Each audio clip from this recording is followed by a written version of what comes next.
Hey folks, we're starting YouTube memberships. If you want access to emojis, polls, behind-the-scene videos, and other perks, check out and see if you want to become a member.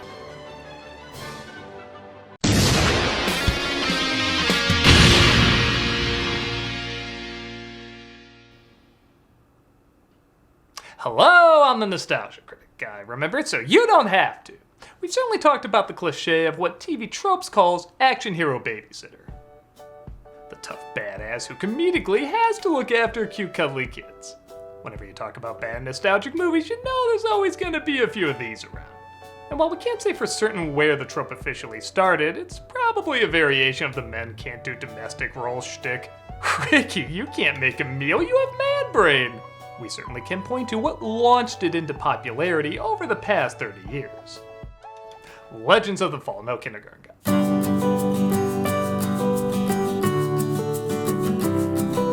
Directed by Ivan Reitman in 1990.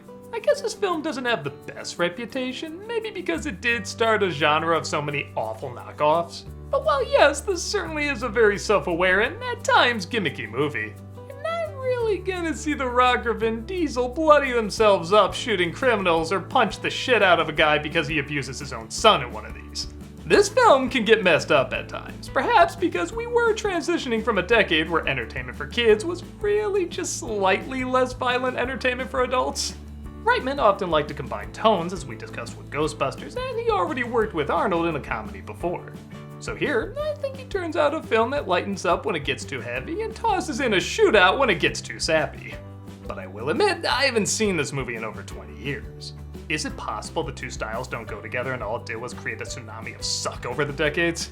Well, let's head back to the classroom to find out. Tuma, there, I said the thing. Let's take a look at Kindergarten Cop. The film opens combining two opposite tones, like I said, with Arnold Schwarzenegger as Detective John Kimble, following a criminal while the credits are underlined in crayon. Just look at how hilariously the scene you're watching and the credits they're presenting clash. At least $1,000. I'll get as much as I can, okay? You gotta hide. His wife takes off with his kid and a couple of $1 million, and we're not gonna get $1,000. You can almost feel the family-friendly 90s trying to take over. Like, hey 80s, how do you expect kids to buy toys with so much aggressive imagery? Like this, asshole! Sometimes with your lead star. Also, seriously, how can this guy not notice Arnold following him? He looks like a movie poster is walking behind you. I'm half expecting him to run to the other movie poster Arnold walking in the back of a mall. You said you had information about my family. Let's have it. Richard Tyson plays the criminal being chased called Mr. Crisp, which I don't need to jokingly Photoshop on a bag of chips, it already exists, as he's getting information about where to find his family. Where are they? Astoria Elementary School. It's in Astoria. A character this smart doesn't have long for this world, yep. Crisp, you're under arrest. Kimble catches him as Detective O'Hara, played by Pamela Reed, questions the victim's girlfriend who saw the murder but refuses to say anything. Well, what are you gonna do? Handcuff her to the bumper of your car and take her for a ride? Well, not anymore. He does follow the girlfriend, though, to get some answers. A family pic. It's PG-13. And made in the late 80s. Just feel lucky everybody's hearts stay in their bodies. Can't come in.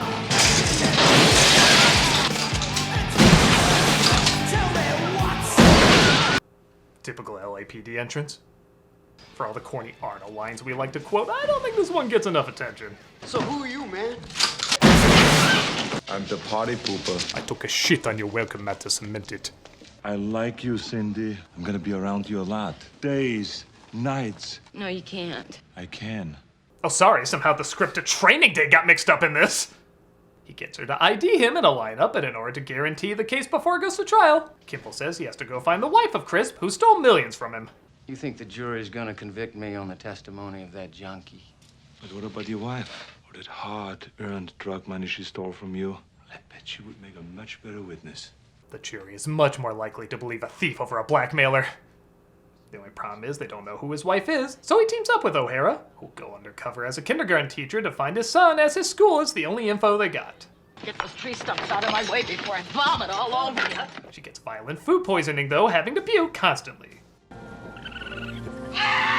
Nice marmot. I forgot to tell you, this is my ferret. We traveled on the road and in the air, and he never once came up. Weird. Das macht mich stocksauer. As she probably put together because she's so sick, he decides to take over teaching her class. How do I look? Take off the gun. But I'm a Republican politician. This is how I teach the alphabet. They're 6-year-olds. How much trouble can they be? On second thought, take the gun. That's fair. He is going to school. He meets up with the principal, played by Linda Hunt. If I feel my children are in any danger, They're not in danger. you have some teaching experience. They wouldn't have sent me otherwise.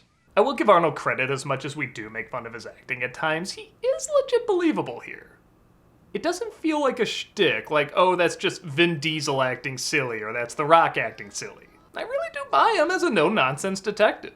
He knows winking to the camera will only get him so far in this, so both him and the director try to flesh out the character by giving him a backstory, giving him a pet, even a son he lost contact with. I have a son. He's 13.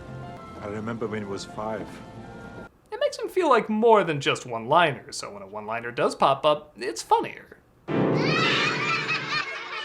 Ha ha ha ha ha. Quiet. Just like with Ghostbusters, they surprisingly find the believability in such an unbelievable scenario. But you know, it's also fine just being stupid. Boys have a penis, girls have a vagina. This guy tells it like it is. When the girl from Beethoven needs to go to the bathroom, he gets help from a plot convenience he's immediately drawn to, Joyce, played by Penelope Ann Miller. You know, kindergarten is like the ocean. It regulates climate. You don't want to turn your back on it. Well, I think mine makes more sense. The kids instantly spin out of control, causing Kimble to spin out of control. Shut up! He freaks the kids out, including Minnie Carey-Elway's here. So he goes to get his gun, I mean Ferret, to fix the situation. If he bites you, you get rabies and you die. He never bites. Your third act disagrees, but whatever. So the first day's a bust, but Kathy Moriarty appears because it's an early 90s movie and she's contractually obligated to be in all of them. I've just been worried about Sylvester. He's been acting a little strange, that he's becoming a little obsessed with playing with dolls. I don't want him to be like Susie over there, who watched an episode of G.I. Joe once. Oh, sick! He uses the dolls to look up girls' skirts. Oh, well, that's a relief. I'm raising a little perv, but at least he's not gay. 1990, I guess. You know, what's tough on Sylvester is the fact that his father left us for another man. Phobia justified? We're going to play a wonderful game called Who is My Daddy and What Does He Do? I don't know what my daddy does, but you just talk to my mom so you know who he does. Thank you. And who he doesn't do. Thank you. What's the matter? I have a headache. It might be a tumor. It's not a tumor. That's not a tumor. That's not a tuna. That's not a tuba. That's not a tume. That's the best I could come up with. That is weirdly a difficult joke to write for. He doesn't get far with this game, despite some interesting answers. My dad is a gynecologist and he looks at vaginas all day long. Is that true? Well, the second part. Our mom says that our dad is When the fire alarm goes off, big surprise, the kids are less than prepared. We're all glad the kindergarten class could join us. I left the twins and the gynecologist kid in there. They scare me and the world would be a better place without them. He befriends a kid named Dominic, who's the son of Joyce, who just happens to be at the same restaurant him and him and his sister are eating at. You have to excuse my brother. He has no manners at all. My name is Ursula. It's wonderful to meet you. I'm visiting here from Austria. Cute, but no, seriously, who are you? I think a lot of people that come to small towns are trying to get away from something, or they're hiding something. Like what? $3 million in drug money. Just ballparking. It's a blueberry pie with ice cream for dessert. I like how they talk. Ladies and gentlemen, half of my Arnold jokes. Again, I love how easily I buy him in this role. When he confesses he's having trouble with the class, he looks so understandably annoyed, humiliated, but at the same time, knows it's kind of funny. They're pushing me around. Who? The kids. They're walking all over me. I mean, you do one movie with Sinbad. One with George Clooney, one with Jackie Chan, some straight-to-video piece of shit. I don't even know what this is. Hey folks, I'm gonna be playing Epic Mickey every Friday on Twitch. I've never played this game before, so I'm really looking forward to it. We also have content 5 days a week. Hope to see you there. Also, everybody says they never get notified about our latest videos, so be sure to subscribe and hit that notification bell to get all the latest updates. Kimble decides to run his class like he runs a police school, So he literally says they're playing a game called Police School. No more complaining. No more Mr. Kimble have to go to the bathroom. Nothing. There is no bathroom. Good, because I just shit myself! He uses a whistle to keep them in line, and it surprisingly works, allowing both the kids and Kimble to feel a sense of accomplishment and connection. It even brings him back to remembering his own son when he reads them a story he used to read him. And like I said, Arnold is not phoning this in.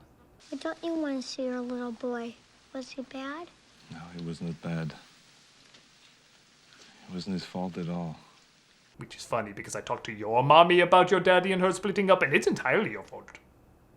He has an unintentionally funny dream sequence.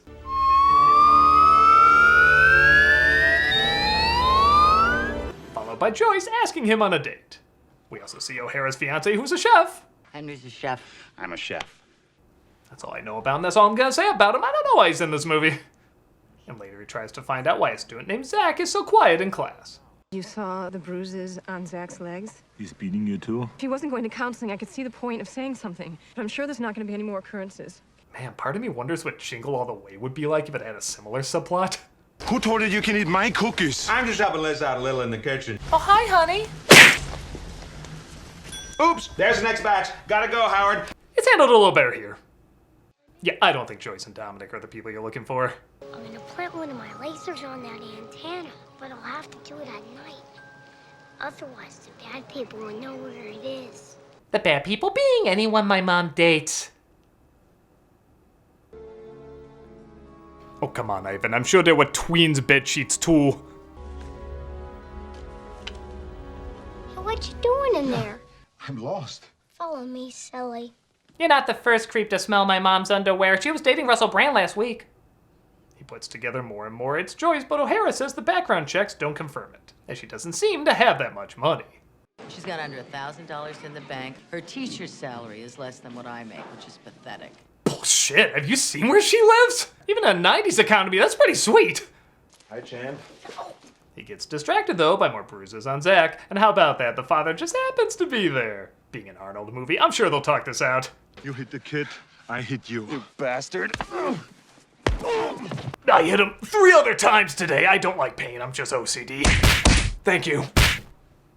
The principal is horrified by what she's seen, though I imagine she gave the same face to that mullet. However, she's not too put off by it. What did it feel like to hit that son of a bitch?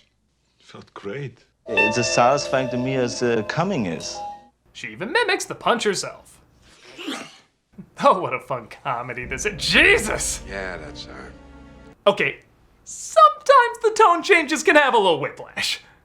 Hell, the feel-good scene before it was about punching a guy who beats his son. Even that's quite a bit. Tell O'Hara and Kimble their witness is dead, so Crisp is gonna walk. This is the work of the real villain, Crisp's mother, played by Carol Baker. I know that sounds funny, and yeah, it kind of is, but she surprisingly has a believable deviousness to her. You know what to do. I'm your mother, aren't I? Who are you, old lady? Fairy godmother. That cigar out, it's unhealthy for the kid. She's like Ruth Gordon from Rosemary's Baby if she ran the mafia. Meanwhile, at a local fair, people are eating, celebrating, playing music.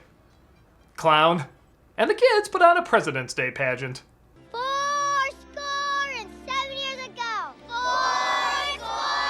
7 years ago. Boys have a penis, girls have a vagina. Boys have a penis, girls have a vagina.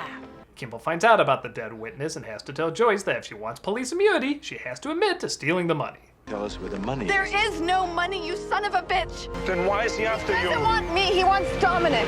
This does get a little liar revealed, mopey dopey third actish, but it's done pretty quick. As Crisp is let go because of the dead witness and gets ready to meet his son. Children's aspirin, children's decongestant, antihistamine. That'll be $57.90. Jesus, $57.90 would get you an aspirin nowadays.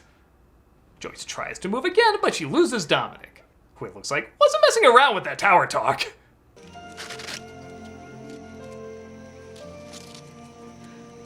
Damn, are those real lasers too? Can he build C-3PO?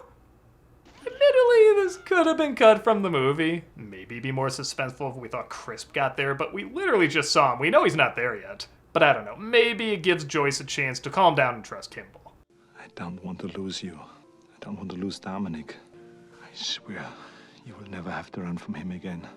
They both continue to teach at school. I mean, what was their long-term plan here? But Crisp sets the school on fire as a distraction. Okay, this is a fire drill. Come on. Come on. This is the real thing now. I do love how now with a real fire, the other kids are panicking except the kindergartners because he trained them so well.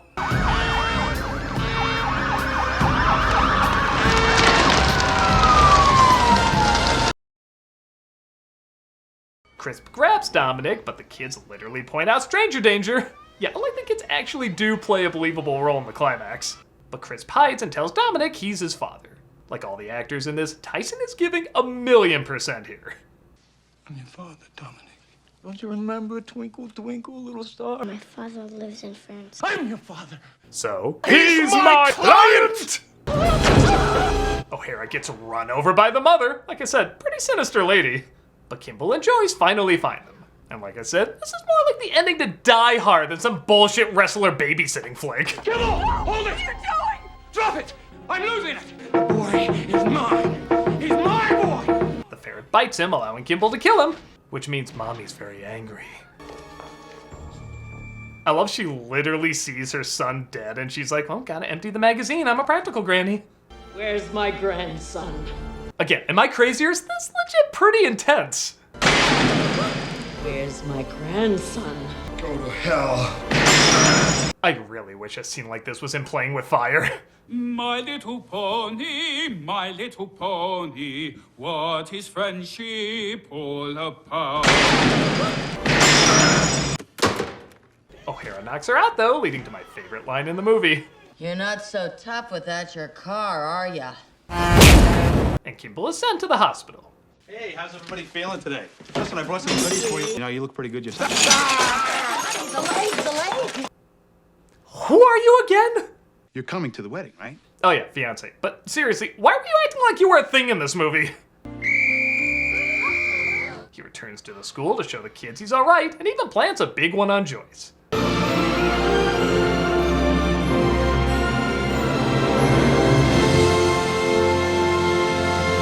And that was Kindergarten Cop, a totally fine comedy with some really intense moments.